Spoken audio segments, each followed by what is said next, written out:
ஓம். திருச்சிற்றம்பலம். தினம் ஒரு மந்திரம். திருமூலர் திருமந்திரம். மூன்றாம் தந்திரம். வீராகமம். மந்திரம் 52. தொகுதி 11. அட்டமாசித்தி எண்வகை சித்தி. பகுதி 1. பரகாய பிரவேசம். கூடுவிட்டு கூடு பாய்தல். பாடல் 621. பரிசரி வானவர் பண்பன் அடியன. துரிசர நாடியே தூவழி கண்டேன். அரியதனக்கில்லை அட்டமா சித்தி. பெரிதருள் செய்து பெறப்பருத்தானே. விளக்கம். உயிர்களின் தன்மைக்கு ஏற்ப அறிவை பரிசாக தந்தவனும் தேவர்களுக்கெல்லாம் மேலான பண்புகளை உடையவனுமான இறைவனின் திருவடிகளை தஞ்சமெனக் கொண்டு மனதில் உள்ள ஆணவம் கன்மம் மாயை நீக்கி உண்மையான பக்தியோடு தேடிய போது என் உள்ளத்திலே மாசற்ற ஞானமாகிய தூய்மையான பரவழியை கண்டேன். அந்த பரவழி அனுபவம் கிடைத்த பிறகு எனக்கு எட்ட முடியாதது என்று எதுவுமில்லை. அட்டமா சித்திகள் அனைத்தும் எனக்கு கைகூடின. இறைவன் என் மீது மற்றற்ற கருணை காட்டி மீண்டும் பிறவாத நிலையே எனக்கு அருளினான் என்கிறது இந்த திருமந்திர பாடல்.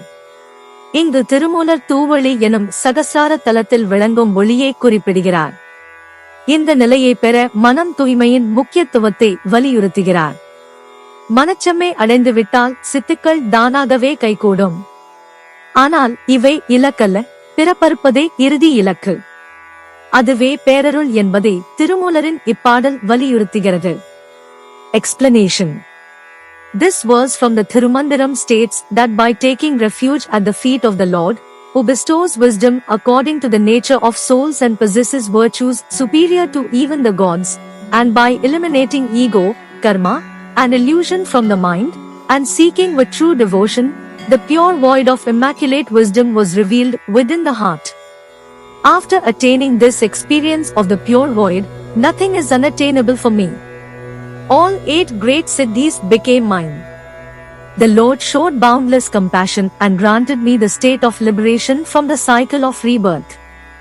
Here, Tirumoolar refers to the light that shines in the Sasarara Chakra as the pure void.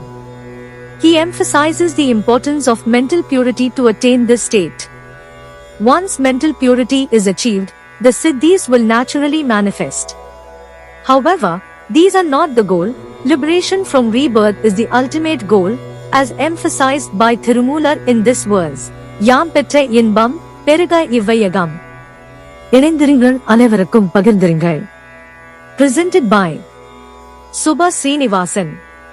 Tamil இலக்கிய பாசறை, கோயம்புத்தூர். நன்றி, வணக்கம்.